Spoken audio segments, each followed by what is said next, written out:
Let me just show you what carnage we walked into. We are wrecked all the way on the shop floor. It's just spilt, and you can just see how much there is. Good morning, everybody.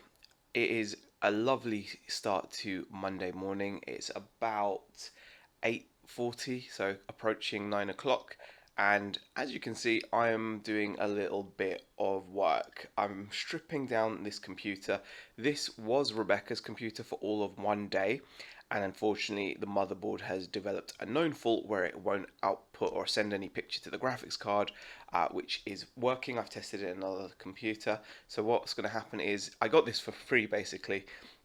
I'm going to be parting this out, and this graphics card, the memory, the CPU, the cooler, they're all going to be sold off individually and make some decent money, hopefully. Over in that corner is another CPU, RAM, and motherboard bundle, which is probably only worth about £30 to £40 because it is quite old. But these do sell. Today is looking promising. Hopefully we've got a decent amount of cool stuff to share with you. We may be going out and picking up a gaming haul, which I'm excited about, although that's not fully confirmed yet. We're definitely going to be focusing today a lot more on putting up quality items on eBay. Like a lot of people, we're becoming quite focused on regular listings, and regular listings are very, very important. But I was watching a video from Daily Refinement. He made a point which is so obvious, like a lot of his points are. He says a lot of obvious things where it's obvious that you need to list items that people want at a price that is competitive. Yet ourselves, we find that when we're trying to hit those regular listing goals, it's easy to fall into a trap where you list things to just get a certain amount of listings up, and you're not necessarily paying attention to those two factors. So we've been going through our store and just looking at our inventory on eBay. This is eBay related.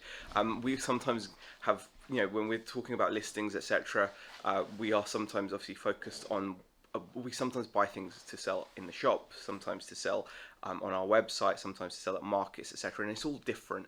But when it comes to eBay, there are two things that we're going to be looking for now going forward. Is the item in demand? But more importantly, almost, but they're as important as each other, really. Is the item in demand, and can we sell it at a price that people want? At that competitive price and still make a good profit. Those are the two factors we're going to be putting through. So for example, we put a lot of our wholesale stuff on eBay. So we put a lot of our action figures and things that we buy at wholesale. And when I think about it, they're definitely items that people want, but can we sell them at a competitive price and still make a good profit? No. We can sell them at a competitive price and then we'll make a tiny bit of money. It would almost be an exercise in futility, or just an opportunity maybe to send a business card out. And do we really need to fill our store up with that kind of item and do all that work for very little return? I don't think it's necessarily worth it. Or the other side is we could price items high so we do make profit, but then they'll just sit there and we will look uncompetitive, which will also have an impact on your store. Because if eBay is showing your listing to people, but your price is high and you're just getting overlooked each time that page is being shown, all you're saying to eBay is, we're giving this guy's listing all this opportunity, but everyone's choosing that shop or that shop because their price is better or whatever. So if their price is better, the other shops are going to get sell. Your listing is just going to sit there. And yes, you might eventually sell yours once the higher priced items have sold out. But in a replenishable item, that's very difficult for that to happen. Not often that happens. And then you're just going to have a bunch of listings which look uncompetitive, and then eBay is just not going to want to give you the traffic, are they? So it's really important, I think, to have items that A, people want, and B, that they're going to buy it because you've put a competitive, a compelling price range. That's where our focus is going to be as far as eBay goes. Obviously, we're still going to be buying toys and pop culture stuff for our shop and our website, and it's competitive there. It sells, etc. It works beautifully for those different marketplaces. But when it comes to eBay, we're going to be just focusing on those aspects, and hopefully that will mean that will actually make quite a change to our inventory, how many items are listed, what we list on there. So yeah, that's kind of the verbal diarrhea for the morning. This is a little sneak peek. I'm not going to show you any more than that. You can see Rebecca diligently working at her table, digging through a bag of buttons. I'm not going to go into any further detail about that, but Beck is working on something really cool that we're going to be selling in the shop, hopefully, and at markets, toy fairs, etc. So we're really excited about that as well. So we've just arrived at the car park. We have been trying to walk more to work, but because obviously we have to be in and out today with going hopefully looking at a deal, sourcing a bit of stock as well. Mondays tends to be a day where we do actually drive in. Right guys, I'm recording this as much as for the vlog as for insurance purposes or something. We've walked into the shop and the sink underneath the water was just gushing. It was literally just gushing. I don't know, there was no tap left on or anything like that. The pipe underneath the sink had somehow loosened or something, and water was gushing down. Let me just show you what carnage we walked into. We are wrecked. You can see water all the way here, all the way on the shop floor. It's just spilt, and you can just see how much there is all the way here, and you can see it's just dripping now, because I don't know how long it was happening. I'm guessing not massively long, but it was gushing down, and I have managed to stop it from underneath the sink, but obviously we now don't have any running water now, but that is messed up. Just to give you guys a little bit of an update, Beck here has done a stunning job in mopping up a lot of the water.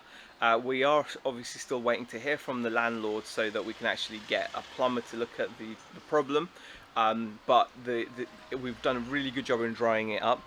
And even though we're closed, the door was open and we had a Charizard plush in the window, and we still closed the deal. Happy customers, we're happy, a little bit of money in the till, even though obviously we're not actually open for business. So it just shows that even when you've got these small little road bumps, because that's all they are really, is a small road bump, you still have to just kind of just take it on the chin and move on, because in the scheme of things, honestly guys, this is nothing. A little bit of a plumbing update for you guys. We may be able to get back to business quicker than expected. I have been able to diagnose using my high-level plumbing skills that I've just recently acquired. The issue is definitely like some kind of a hole or something in our sink tap. So as long as we don't use our sink tap, we can still leave the stopcock open, which means our bathroom, etc. is all working fine, and it doesn't affect the premises upstairs. So we are all good to go, except we can't use that tap, which is quite annoying. However, it's good that we've got the situation under control. I'm just doing the cleanup now, because we're actually still waiting to hear back from the landlord. As you can see, the difference from this morning is massive. The floor is nice and dry. We've put a dehumidifier at the front because obviously this mat got drenched and we don't want that to start stinking, so we've got the dehumidifier, which will hopefully kick in. Yeah, it will do. Yeah, so it's just figuring things out. It'll kick in. Other than that, the shop is okay. It's now about 3:20. Rebecca and I have actually come back from the video game hall thing. And we managed to agree a price that both the seller and we were happy with, so we're really happy about that, and we got a whole bunch of really cool retro gaming stuff to show you. However, before we do that, I've got to get on with the shipping from the weekend. Unfortunately / fortunately, there's not much to do, so it'll be done quickly, and as soon as I've done that, I'm going to share with you guys the stuff that we've picked up from the gaming hall. There might be some interesting items in there. It's always nice to look at retro gaming stuff. Beck, bless her, she's completely shattered now after sorting out the shop, and she came with me for the deal as well, for the video game deal, and it's just been a bit of a demanding day mentally, as you can imagine, but still up and onwards, and we've got some really great stuff to show you. So without much more blabbering, I'm going to get on with shipping, and then I'll show you what we picked up. I'm going to kind of split the haul down as best I can. There is an awful lot of stuff to actually go through. There's a fair amount of items to show you. So here are just the consoles. We do have a PlayStation 2. We've got a PlayStation 3 with some controllers. Here you can see we've got a PS Vita. It's actually just charging at the moment, so it's not in the box, but we do have a PS Vita. Really good condition. We've also got a Sega Saturn with a couple of controllers. I need to test these. These are bought as is. So there's a Sega Saturn console there, a couple of controllers, and it does also have these guns, but they've got a horrible rattle in each of the guns. I believe those would need to be tested on a CRT television. And then we've also got a Sega Dreamcast here, very yellowed control pad. Then we've got a nice example of a non-yellowed joypad, and then we've got a couple of guns. The boxes don't have inserts, obviously. Well, not obviously, but they don't have inserts. The Sega Saturn box has some inserts, but not all of them. This one is just empty. The Sony Vita box does have its inserts, and it's obviously a newer console. And obviously these two consoles, the PlayStation 2 and 3, don't have any at all. We did also get, I suppose as part of the deal you could call it, this lovely box of wires, because we need more. Now here are the games that came in the bundle. We had to, obviously, being a bundle, you have to take everything, so that means the good and the bad and the ugly. There are some nice titles in amongst all of this.